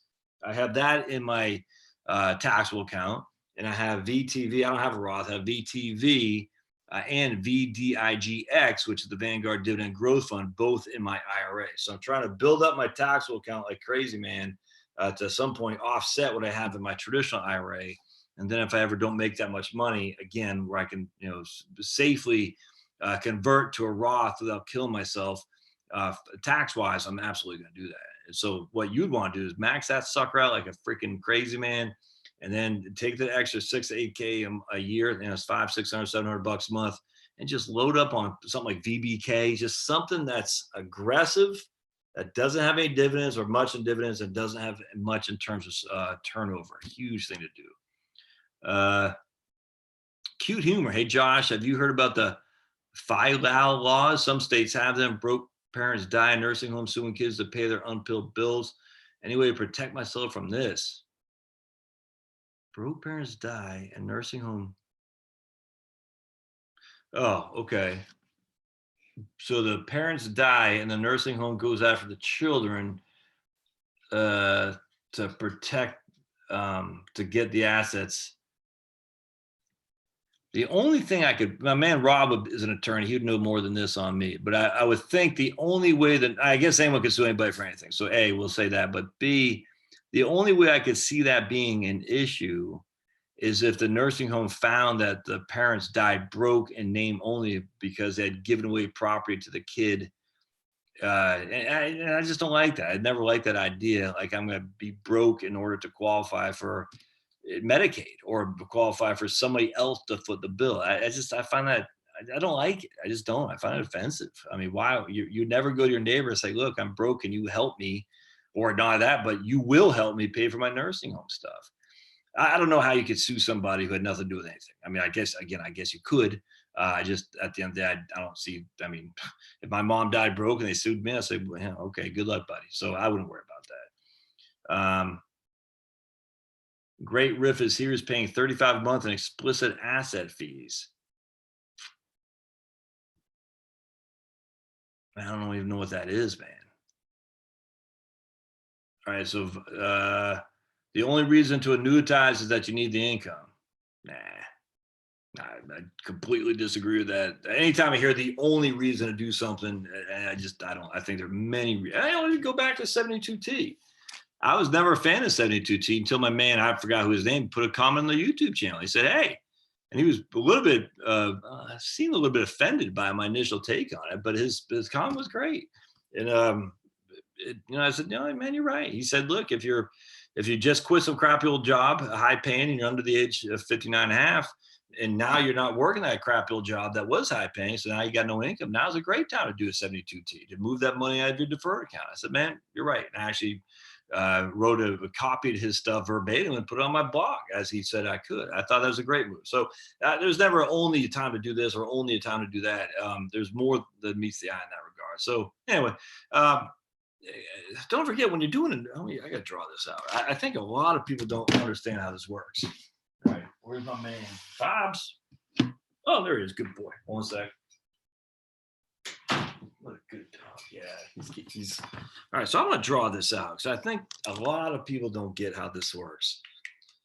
All right. Let's say you have $500,000 in a IRA or 401k. All right. So we got 500,000. There we go. So we got 500,000 in a 401k. IRA, doesn't matter. You are 70 and a half. So you just hit RMD. So we take 500,000, we got to divide that by 27.4. And that gives us our RMD of 18,248. All right. All right, so here, let me show you. So we got 500,000, we're 70 and a half. So at the end of 31 December, the year before, we have 500,000 in our 401k. We divide because of RMDs by 27.4. That means our RMD is $18,248. Make sense? All right. So the next year, what we do is we say we're going to move 250,000 of that into an income annuity. So we're going to do 250 and 250. All right, so 250 on this side is an income annuity. 250 on this side is still in my IRA. So the 250 on the other side is divided by 26.5. All right, so 250 divided by 26.5. RMD on that is now 9433. All right, so the 250 in my brokerage account, IRA, I mean, 401, it doesn't matter, but you get it. 26.5 because 27.4, 26.5, 25.6, and so on. So now it's 9433 is the RMD. What's the RMD here? Well, there is none. There is no RMD. And the reason because we're taking a benefit each and every year off this. And we're just going to say in this case is a 5.5% payout rate, just for simplicity, 5.5%. That's 13,000. Was that right? 13,750.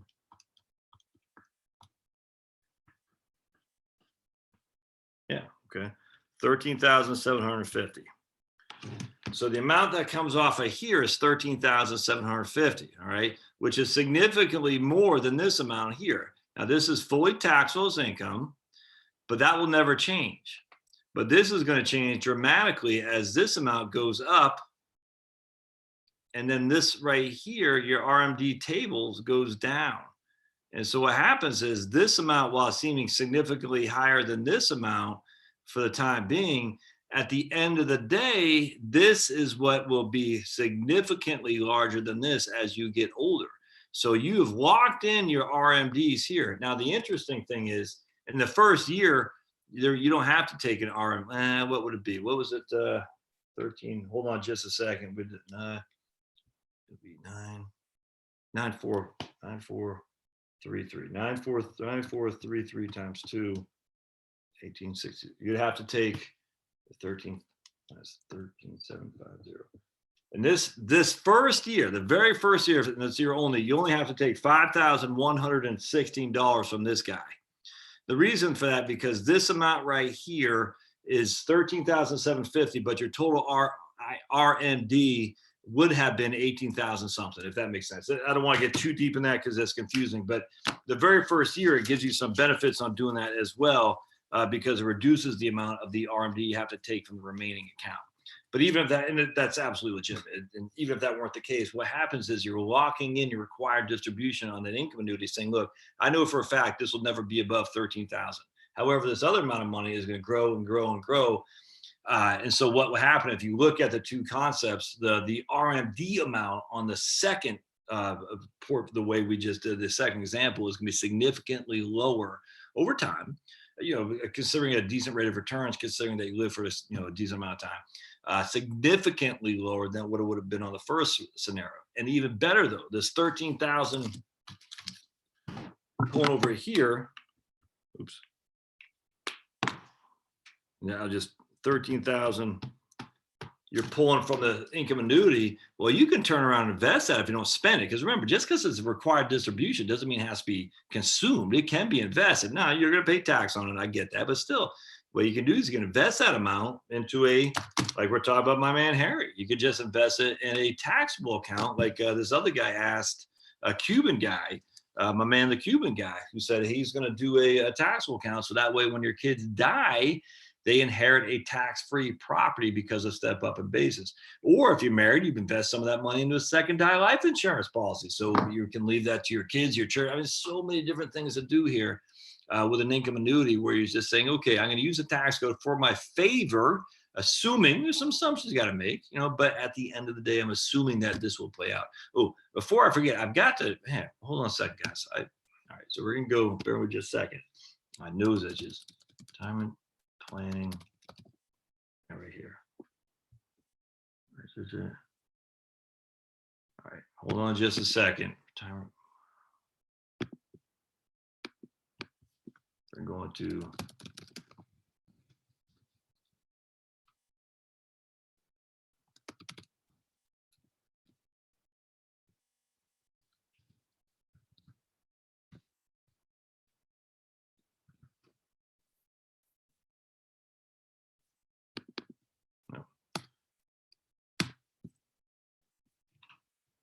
right, so let me go back here. All right, so I'm going to share with you.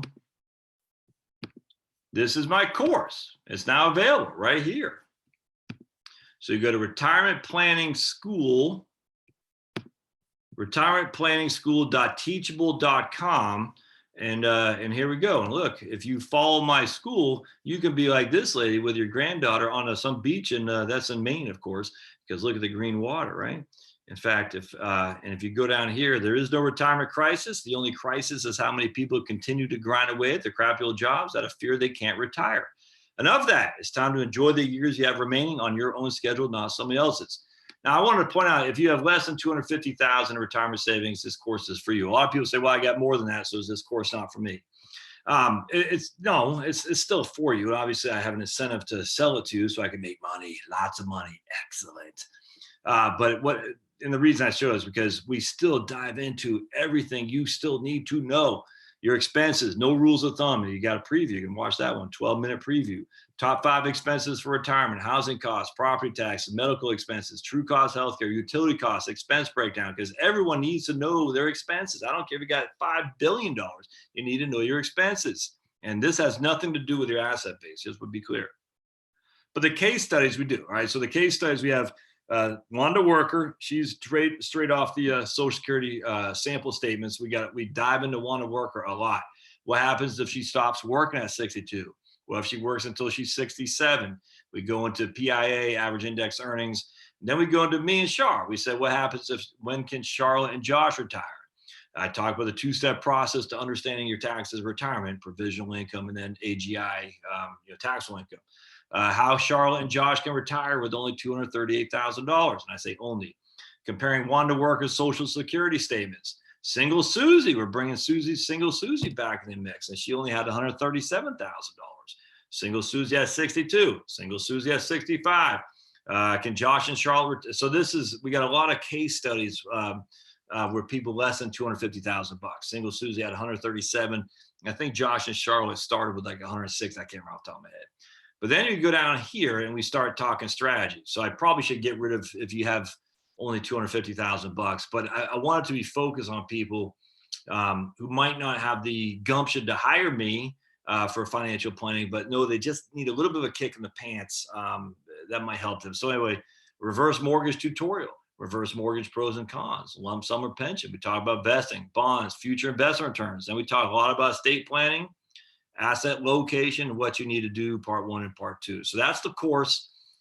It's available half price for as good. How do you do this? I think you click this guy here. That's right. So you click this guy here, enroll now.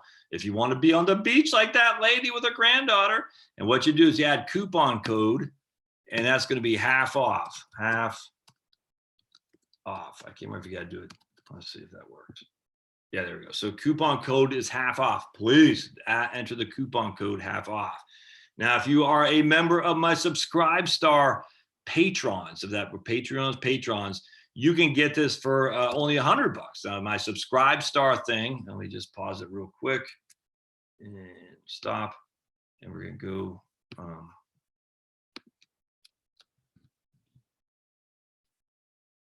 Hold on just a second.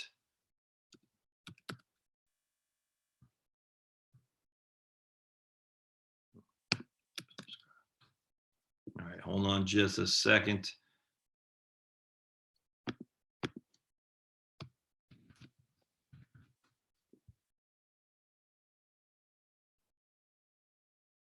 All right, cool. Here we go. All right, so if you are a member of my Subscribe Star group, I have 33 subscribers. That's $10 a month.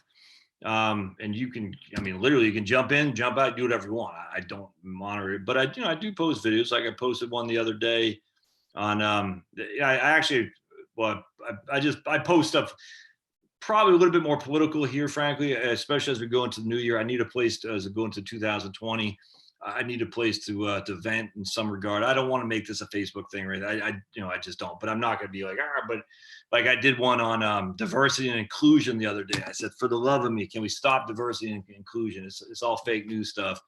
And I do post some videos on here. I do not post on YouTube. It's just $10 a month. And I'm a big fan of SubscribeStar. I actually support this guy right here, Dave Cullen. I don't know these other people. I'm not sure who they are. But anyway, Dave Cullen, I do like. And so anyway, this is for $10 a month. You can support me as a patron. And then you can get the coupon. I'll give you the coupon code, which I won't give here, but I'll give you the coupon code where you can get the course for only $100 until the end of the year, by the way. Oh, that's what I need to say. Both these coupons are only good until the end of the year. So it's $500 normally. And I'm not expecting a huge, group of people to buy that. I'm not. I'm pricing it expensive enough that not everybody and their mom's going to buy it. But I think, a couple of people a month will probably buy it. And I'm very, very comfortable with that. And if so, if not, then I'm fine with that. I'm very comfortable with the course. I'm very comfortable with the pricing I'm charging. I'm not giving it away. It's I love it. There's no other way around. I'm a huge fan of that. And I think everyone should buy it. There's no other way around that. But I put it at such a price point that not everybody will. And I get that. But if you want to get it for a whole lot cheaper, well, you can become one of my 33 patrons or subscribers on subscribestar.com/Josh Scanlon.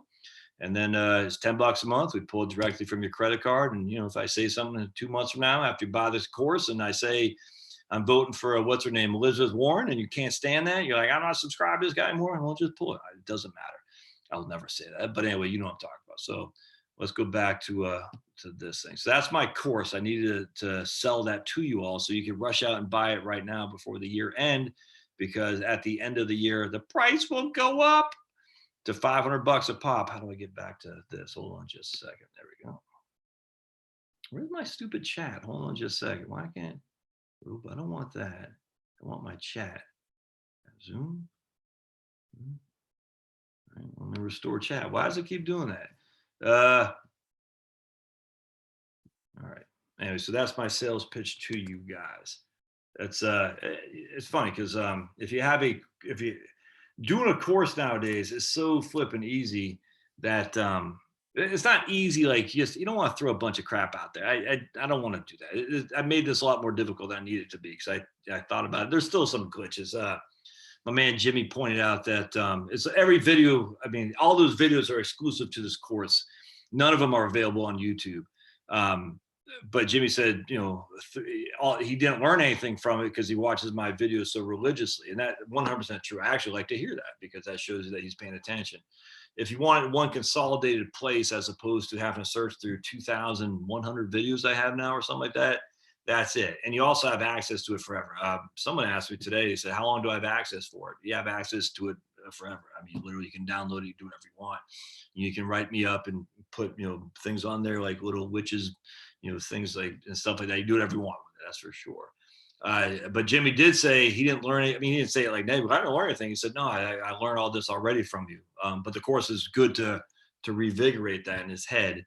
A couple glitches. 3 times I clap my hands, and when I got the mic right here, when I'm on the blackboard downstairs, sometimes when I clap the hands, it goes out for a second. So it'd be like, up, and they'll come right back on. So that happened 3 times. A couple of times I haven't shaved, if that makes sense. Like one guy pointed out, not negative. He just said, it definitely isn't for the super professional. Right on, Rob. Appreciate it. My man Rob just gave me $4.99. What else did one other guy say? I hadn't shaved. Oh, there's no Roth conversions. Don't talk any Roth conversions. That is a whole separate course, which I'll be working on next. No Roth conversions on this. I just want to be very, very clear. And there's no real investment. We're not talking about American funds. We're not talking about Vanguard. We're just talking about basics of investing. We're not talking about if you do this and that, nothing like that. It's got to be very, very clear there. I cannot stress enough that if you're going in hoping to get Roth conversions, do not buy it because there's nothing in there on Roth conversions at all. A heavy, heavy, heavy focus on expenses, on Social Security, and on just the way you can retire with or without reverse mortgages without having to have $250,000 or more. I'm telling you, man. And we hit estate planning like a freaking crazy man because estate planning, even if you don't have that much money, you need it. And we talk about living trust. So as you can see, I get excited about it. I love it. And best of all, it's a 30-day money back guarantee. So if you don't like it, you say, that guy Josh is full of crap. I don't know why I subscribed to him on YouTube. I can't stand him. His wife gave him a horrible haircut. He's got booger hanging out of his nose. He didn't shave. And Pablo's taking pisses in the friggin' downstairs basement while he's giving this thing. And he's got PVC pipe as a poker. you get your money back. You don't even have to tell me. I can't remember how it works. I think I don't know how it works, but you get your money back. On the Teachable, which is the platform I use, there's a thing there to request a refund. So, all right. So let's see here. Let's keep on going down.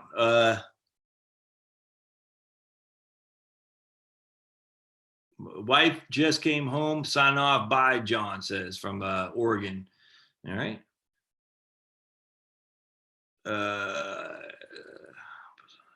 Like I said, I missed out on some of this. There's a discussion here, but I missed it. So I appreciate y'all chatting back and forth. I just don't know what y'all talk about. Obsessed DIY says, Tom Major, thanks for the advice. Wellington outperforms Income Fund of America according to Portfolio Visualizer. Yeah, I get that. And I would think because Income from America has more stocks, frankly. In fact, Obsessed, when I did, and I'm getting ready to revisit heavily, probably by the end of next week, my book on Wellington. That decade of the beginning of the century was devastating for stock portfolios relative to a more conservative portfolio like Wellington Fund, hell, even Wellesley Income Fund. That's a fact. Now, whether that, I just don't know. Going forward, who knows? But no, I agree. That's when I did various scenarios of Wellington, of Income Fund of America, of Vanguard, Life Strategy. I did, Franklin Income Fund.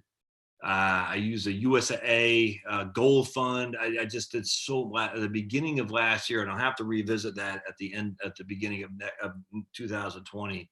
At the beginning of 2019, I had all these videos on what would have happened if you would have taken 5% a year out, 4% adjust with inflation, all these different things. And Wellington, by far and away, came out on top. Wasn't close. Yeah, Income Fund America was pretty close, but it was Wellington was superior. Is all there is to it. And that's with taking distributions. That's with not taking distributions. So yeah, that's why I'm writing my book on Wellington, because that convinced me if I had one fund to invest. I used to always say it'd be Income Fund of America. Now I say it'd be Wellington. Just hands down. If I have one fund to invest, it'd be Wellington. But Josh, you say no stocks. No bonds. Yeah, I say no bonds if you're going to have more than one fund. But for just one fund, man, Wellington is it's tough to beat. It really is. My man Cuban says his yearly spending is only $14K. It all revolves around that. It all revolves around yearly spending. What's he got on there? Some kind of Simpsons guy. Who do you got for your avatar there, Cuban legend? I can't tell. Is that Simpsons? I can't tell. Is that a Simpsons? Who is that? That's funny. Anyway, so if you're a Cuban legend and you're watching this channel, you're a man after my heart for sure, because I have a sneaky suspicion you and I both don't like Castro, the Castro brothers. Yeah, I'll take Wellington. Yeah, I agree. The Nation has a great crossword, one of the best American cryptics. Right, we're talking about the Nation magazine. I just did a video on the Nation magazine. Freaking hypocrites, green hypocrites, as they all are. There's very, very few people who are tried and true when it comes to the green. Let me just share with you real quick. I love this book. I've said this so many times. Sustainable energy without the hot air. I gotta share this with you. Hold on. It's so doggone frustrating. Is QE2. Hold on just a second. Ocean liner 128, 133. All right, so this is my man David McKay, who died, but he's a physicist out of England. Never flew, always took a bike to work. This is the great, and I did this on the video, but I just want to show it to you again, if for all those who don't watch the videos. We have energy consumption, kilowatt hours per 100 passengers per kilometer. All right, so we're basically saying if we take some kind of transport and we have 100 people, 100 passengers per kilometer, how much energy are we consuming? And by far and away, the biggest consumption was, can you all see that? The Earth Race Echo Boat. Earth Race Echo Boat. Isn't that funny? By far and away, the biggest energy consumption was Earth Race Echo Boat. Jet ski was number 2. The hydrogen car was number 3. You know what was number 4? The Queen Elizabeth II, which is a cruise ship, a luxury cruise ship. But you're saying, but Josh, the people in the nation, they're not going on luxury cruise ships. They're going just regular working class socialist cruise ships. Who are they now? An ocean liner with a, what's that capacity on there? I can't tell. But anyway, an ocean liner is even more consumption by far than a than a Boeing 747. Isn't that crazy? A Boeing 747 full or Boeing 740%, I can't tell the capacity. An ocean liner is far more consuming of energy. An ocean liner being a cruise ship is crazy. Anyway, I had a helicopter, by the way, and this is why it cracks me up, because that guy, Bill Burr, and I like Bill Burr. I find him a great comedian, but he always talks about we need solar, more solar, but the friggin' energy companies are killing it. They're stopping it, as if solar is going to fly the helicopter he's training to fly, as if solar is going to get him transport back and forth to Europe and all the places where he's doing the comedic tours. Like, I got no qualm with that, but the whole thing is such hypocrites. All these people, we need to do something. We got to save the world, don't we, Josh? Well, you start with you, and they never want to do it. They want to get ocean liners to go to the Bahamas, to go to whatever. I've never been down there, what other places are to live and talk with our socialists and green energy commandants. Freaking hypocrites. Can't stand them. All right. Anyway, so my man. So MRB 508. I think that's my man. I forgot. Should I do Roth? You know, it'd be helpful. All right. Let me ask you all a question here. I'm going to be money grubber. There's a thing on YouTube where if you pay $4.99 a month, I can give you an avatar that shows up. Because as the live streams get more and more, which I love, it's just I want to to be perfectly honest, I want to answer questions, but I'm only going to do it for 2 hours once a week. And if we get regulars on here, and especially like, I don't know who's who. Let's just put it that way. I know Rob, I know Tom, obviously, but I'm not sure who is who on here. And they have these things on YouTube where you can pay to become a member, like Daryl Eves. I don't know if y'all follow him, but he's got this thing where you become a member, and when he does his live stream, he's able to identify people are members and answer his questions better. I feel weird even asking, because I'm already selling you stuff. But at the end, I think Mr. B508 is someone I know, and I would like a way to be able to identify somebody by their avatar, which there's nothing there, or at least by their name, and I just don't know who that person is. Anyway, so the question, because I know I'm going to miss questions, and if I miss questions among, I don't know, I don't know. I want to answer the question of the people who are most loyal, if that makes sense. And the people who are most loyal are the ones who come regularly to the channel, which I enjoy immensely, because I think they had a lot of dialogue. I get a lot of questions from people who aren't normal to the channel through the videos, which I very much enjoy answering. But it's on these live streams that I want to, it's we're just kind of having a conversation here. But anyway, it's whatever. I don't even know where I'm going with that. It would be. No. All right. So he says, should I do Roth conversion while income is low for tax purposes? 60-year-old single. Yes. 100%. Unequivocally. Do Roth conversions when income is low. Yes. Tattoo that on your head. Income's low equals Roth conversions. Bar none. My wife. Okay. So Tom is retiring, but he's getting his health care through the wife. Good on him. $400 this year in explicit asset fees. That's $35 a month, I guess. Feel like I'm getting screwed, but my fees only get higher as my account value grows. Yeah, great riff is here. Who are you using, man? I don't know if you put that on there and I missed it, but who are you using? U.S. markets are the best game on earth at the moment. Yeah, and if you read or saw my video I did on Friday by guy named Gold from Market Watch, Harold Gold, I think. He and I agree that the U.S. will be the only game in town. Well, he didn't say that, but that's what I'm saying for a while, for sure. So it's weird how Vanguard is 7.5% international. Just that seems extraordinarily high relative to the U.S. Hey, Pablo, this is Donnie Bird. No, he's over there snoozing. Look at that guy. He's just snoozing away. Oh man, I love him so much. It's insane. Oh boy, what a little nugget. Yes, a new BRS, the new retirement system for the military.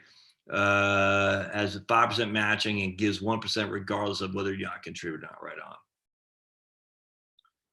Yeah, we support Saudi, so they'll fight Iran. We'll see. Now, look, I'm not like you can't blame the Saudi people for the actions of a few idiots, but there's enough of these where they're doing. Some of these people have done enough damage. I think we have a right to say, yeah, let's just make sure we're good here, brother. Let's find out. Make sure you have what Jerry calls "get the hell out" money. I completely agree.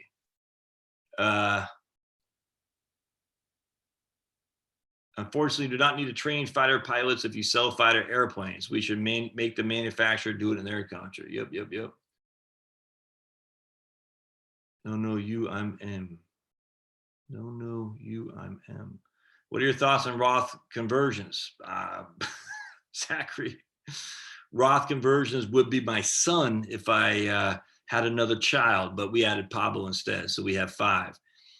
So I cannot say more how much I love Roth conversions. I cannot state that fiercely enough. Dog and his boys currently in the military, getting out a year, wanting to pursue a degree in economics. I think I want to be a financial advisor, but it seems more like a sales job. That's true. That's the problem. Don't go into finance, man. Talk about boring.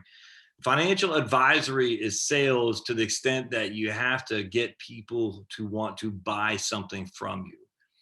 Does that make sense? And everybody knows this. And the big firms have the same thing. I'm sorry, but if you go, I mean, the Vanguard is different because they don't have to sell anything because everyone goes to Vanguard ready to buy. But if you go to Fidelity, you go to Schwab, they're all trying to sell you stuff, man. I mean, this is all these firms, they get paid on selling you stuff. Why do you think they give this free consultations? I mean, literally, if you, someone said they had, American funds at NAV. So if I go to Schwab and I say, here's my portfolio, I got $1 million in American funds at NAV. And Schwab says, oh yeah, well, we would recommend you do this differently. Well, of course they're going, which is stupid and insane to do that because American fund, it's dumb. But there's no other way they can get paid on that. And so what happens is the bosses at Schwab and the bosses at Fidelity, they say, what have you done to convert people to managed products? And managed products are fee-based accounts. And if you haven't done enough, your job's at stake. This is what happened at USAA. This is what happened at TIA Craft. I mean, this is a fact. You have to be able to put people from a non-managed product where they're not paying fees. This is one of my concerns about Schwab going these free commissions, free ETFs, because it gets you in their system. And I think that at some point they'll be used to solicit you to buy their actively managed accounts. Look, is that bad or good? I don't know, but you can't give away the store for free without having some other revenue generation someplace. And net interest income with these low interest rates is just not going to do it. So but the problem is, I am in sales. This right here is sales. I'm trying to sell you my book. I'm trying to sell you my course, trying to sell you my services.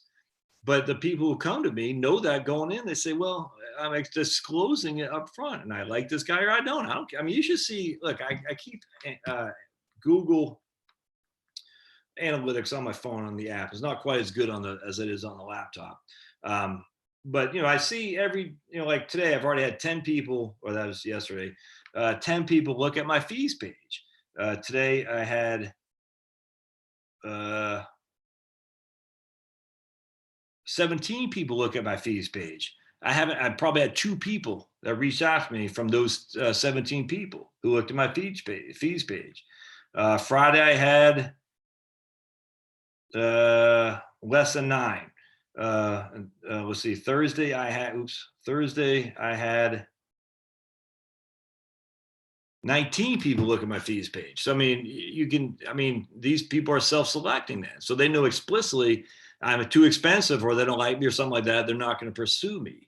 But I had enough people looking at my fees page to say for a reason to consider at least contacting me to think about hiring me as a financial advisor. So is that sales? Yeah, absolutely. But I'm not going to give, if I had all these people give you a free consultation, can't do that. I don't have enough time in the day to do that, especially if there's a lot of these people who aren't interested anyway once they hear about my fees. So what I tell people all the time is you got to disclose it up front. Let people self-select. That way the people who hire you are the people who want to hire you. You don't have to convince them anything. But you have to convince them that A, you know what the hell you're talking about, B, that they can relate to you, and C, that you're going to steer them right. That's what you got to do. And I guess that's sales, but it doesn't have to be. It's not like, hey, my fund's better than that guy's fund. Oh, boring. But a degree in finance, oh God, man, don't do that. Come on. I mean, just you don't need to go to school for that. You can do online, you can just read books. You don't need any of that crap. A degree in economics is good because it teaches you the philosophy of critical thinking and to be able to economics is so, and I have a degree in economics. Obviously, I'm biased. Economics is more encompassing for thought. And that's what you have to be. You have to be a thinker in this day and age, a thinker who can communicate. And crunching numbers, nah.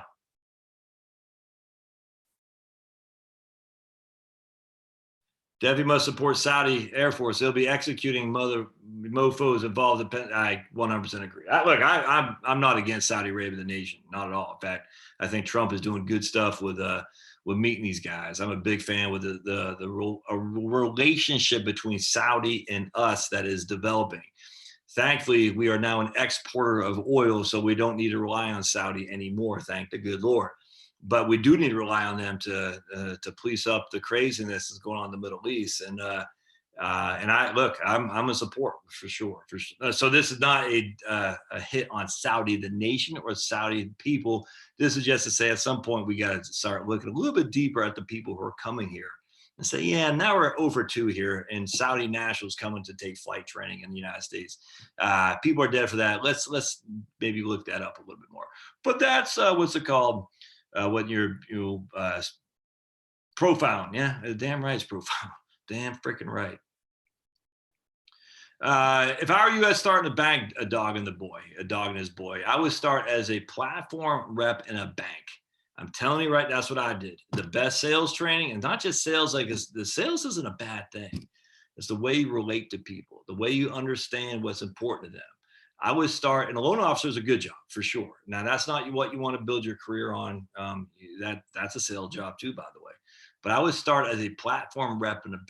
I'm telling you right now, man, that is by far and away the best financial training I ever had to get me to figure out what the hell I wanted to do. I enjoyed it, and then I went to USA, and that was the second best. But by far and away, my banking experience, 4 years of banking, was by far and away the best training I've ever had. For sure. Great riff. He said he's picked all his mutual funds, but he's still paying explicit fees.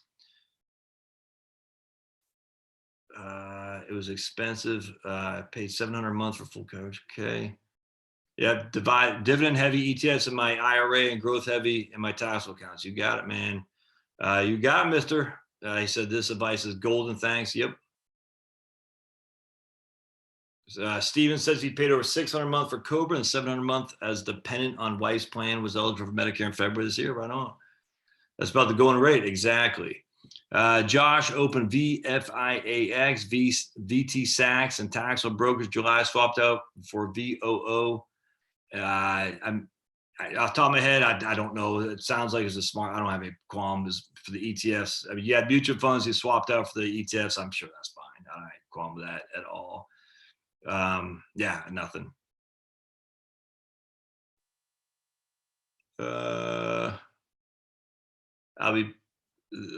Rob says, again, thanks, Rob, for your contribution to my bottom line. Excellent in world domination.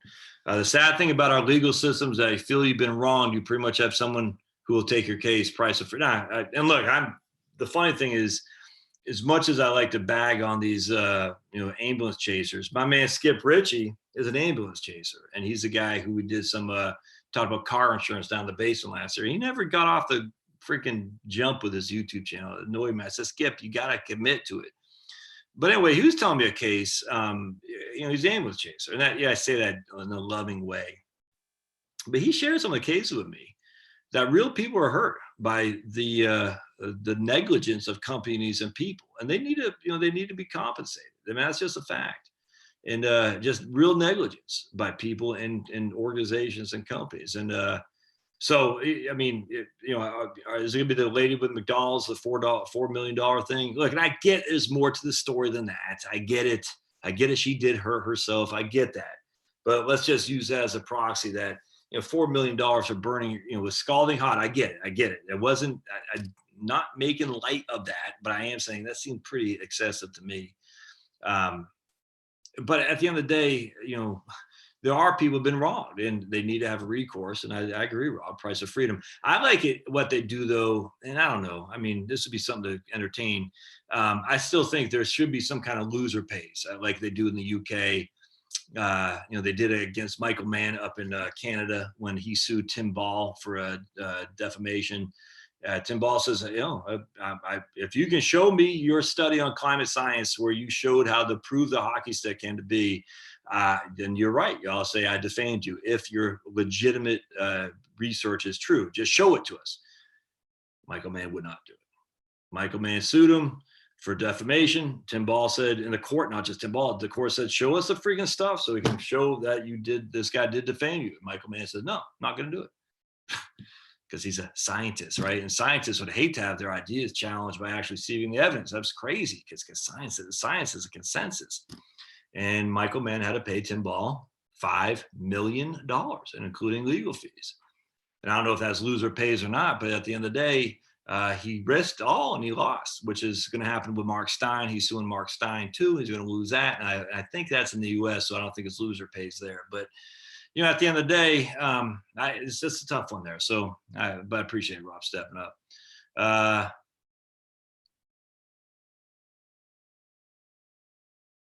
All right. Well, I have 457B sponsored retirement plan. The explicit asset fee is about $30 a month. That's okay. Yeah, it's hard to get out of that. And let your retirement accounts mount up. Think big. Plenty of guys have done it. Yep. Currently use M1 is great. Right on. If you guys use M1, I'm going to tell you some more. Do it through my link. If you're going to open up an account on M1, just go to any of my pages on my website, the heritagewealthplanning.com. You'll see the big box for M1. Click on it, and I get paid. Excellent. Bull Shannon, I'm not familiar with that person, says, I'm using the Rule 55 in the event of untimely death. Would my wife under 59 be able to continue to draw from my 401k without the 10% penalty? Yes. And you want to know why? Because death is one of the exceptions to the 10% penalty. So the answer to that, Bull, is unequivocally yes. Death is an exception to the 10% penalty. All right. A dog and a boy who is in the military says his dog is his best friend. We could never have dogs in the barracks back when I was in the Army. I don't know if that changed. Just joking, man. Dan says, I think I'll spend all my IRA for RMDs, but if not, they'll just give me spending money. I think my plan is different, just planning on living on Social Security. I do not have so much saved. Yeah, man, some guy wrote a book, You Can Retire on Social Security, Dan. So if you haven't bought it, I prove right there that you can retire on Social Security, because you can.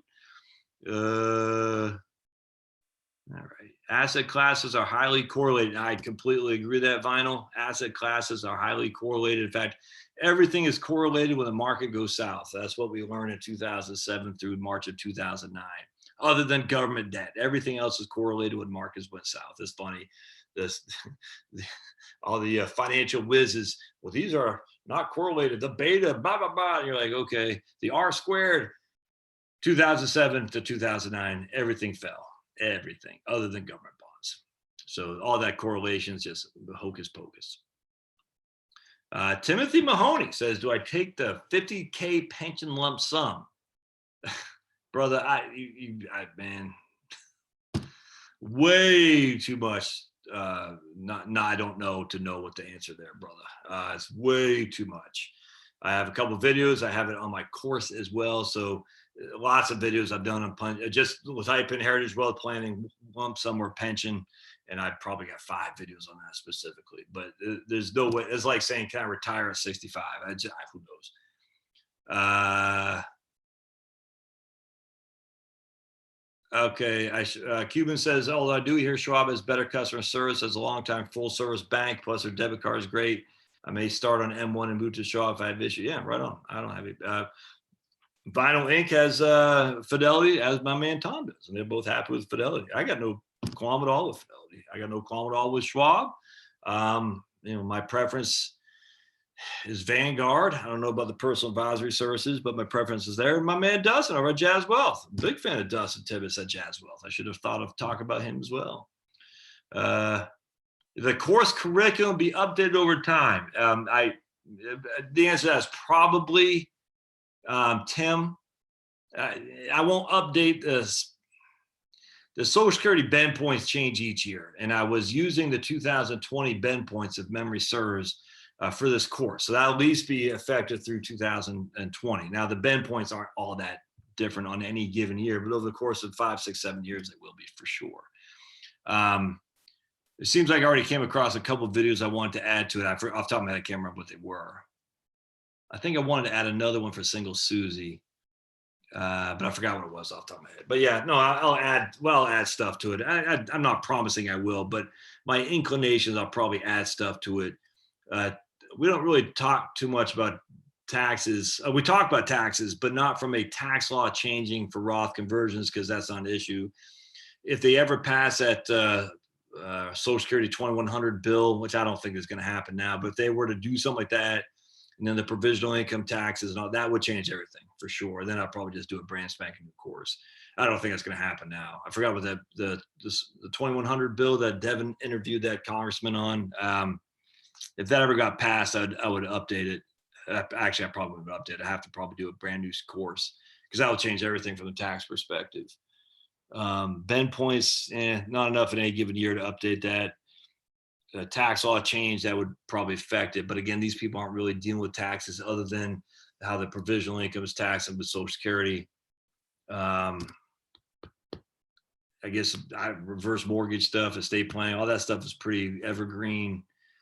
Expenses are pretty evergreen too. So yeah, I mean, the only thing I think is I'd add a couple case studies, and then if anything revolves around Social Security, yeah. And I'd change it, I'd update it, and then it'd be yours for free.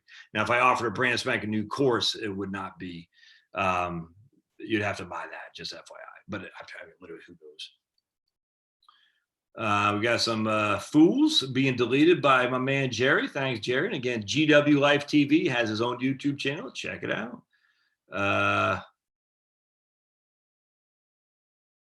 Rob says, thanks for what I do. You got it, Rob.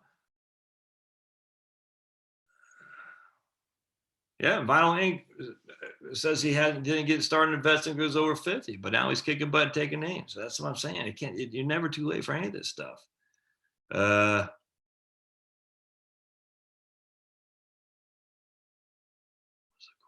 if I knew what I do now when I was 30 years old, I'd have a huge fortune.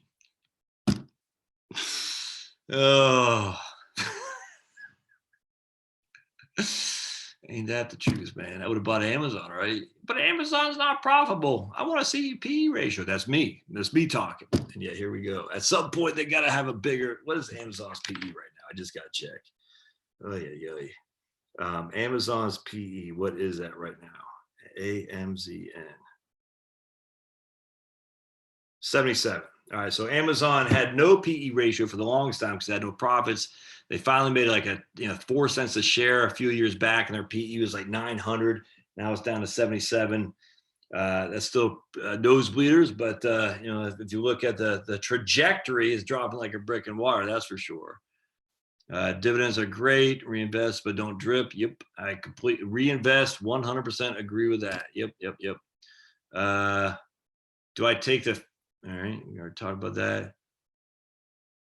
Yeah, right on. Taking a lump sum is usually disadvantaged. I don't know about that. Taking a lump sum is usually disadvantaged. Yeah, I'm not so sure. It depends. There's so many situations on that. I just read that Iowa is very cheap to live in for a dog and his boy. So if you're going to think about moving someplace, maybe move to Iowa. How are ETFs taxed? Well, they're taxed as dividends. Any dividends you get, you'll pay tax on. But Vanguard ETFs, there are no capital gains. They have some kind of patent, believe it or not, that they don't pay capital gains. It's freaking awesome.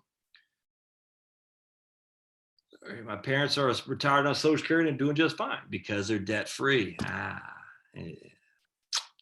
It's the monkey from Futurama. That's a monkey. Okay, cool. My parents are doing just fine on Social Security because they are debt free, says Dan. A transit bus takes 1 kilowatt hour per mile. Damn. 1 kilowatt hour per mile.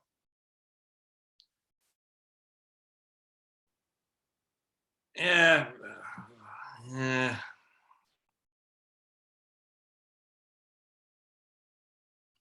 I hear you, right? I don't know. I don't think I want to do that. If people would put their picture or something out there, it's hard to remember who's who. I don't know. I don't need the 499. I mean, it's nice if people want to pay me, that'd be great. But like, I appreciate it, Rob. But we're going back again to the, like you see, Anya Dominguez. That's probably her. I get that, but there's no picture or anything of it, so I don't know. So like some people comment a lot, like my man Vinyl. I know him from Connecticut because he comments a lot. I don't need to see an avatar for him, but a lot of people like Anaya Dominguez. I don't know who's who. It'd be nice to be able to know who's who. That's for sure. But at the end of the day, it's one of those things that. I don't know, but I appreciate it, Rob. I'm in American funds, starting to look, and it seems like I'm getting ripped off. I love American funds. I don't think you're getting ripped off at all. 5G stocks to buy, man. I got no understanding of 5G at all, Linda. That's something I've been meaning to educate myself on because I see all the Verizon ads all over the place. So it sounds like it could be a freaking wonderful thing. I just don't know anything about it. My wife and I are discussing a question. There's an age limit to put money into a Roth. Nope. As long as you have earned income, Randy, as long as you have earned income, you can put money into a Roth. That's all there is to it. Yep. And there goes Tom, 100%. And Dan says, love your book. Thanks, man. 20,000 subscribers, says Edison. He started following me when I had less than half a couple. Yeah, right on. Thanks, Edison. Appreciate it. 50,000 is nothing. Yeah. I don't know. Without knowing what this guy's situation, I just don't know about the lump sum. We got some trolling suckers on here. Well, I appreciate Jerry and Tom being my moderators. You guys kick ass, brothers. My buddy who bought Amazon at 26 sold at 250, but he bought Apple at 14 and still has it. That's why it's 30 million bucks. Oh my goodness. All right, my friends, I think we're up again. I'm getting tired now. So sadly, the 5G stuff is BS. Don't fall for it. Interesting. Appreciate y'all being here for sure. Appreciate the thumbs up. We got some, appreciate Jerry and, oh man, my man Scott from Boston, or at least from the Red Sox, says, I had a friend in the Air Force who one day said, you must buy a Mac. Apple stock will change the world. To the day I hear his voice daily. Wish I'd listened. Chris from Chicago, I can take a payment of 48,000 or joint annuity of 3,900 a year. Okay, so then you just simply say 3,900 a year divided into 48,000 bucks. That's that's 8.25. No, that's 8.125. Yeah, that's a pretty good payout, Chris. If 3,900 divided into 48,000, just make sure my numbers are right. That's an 8.125% payout rate. I'd take that 3,900. Yep, that's what I'd do. Pablo's back there sleeping. You got it, guys. Appreciate it. We'll see you all next week. Same time, same place. I appreciate it. Thanks, guys.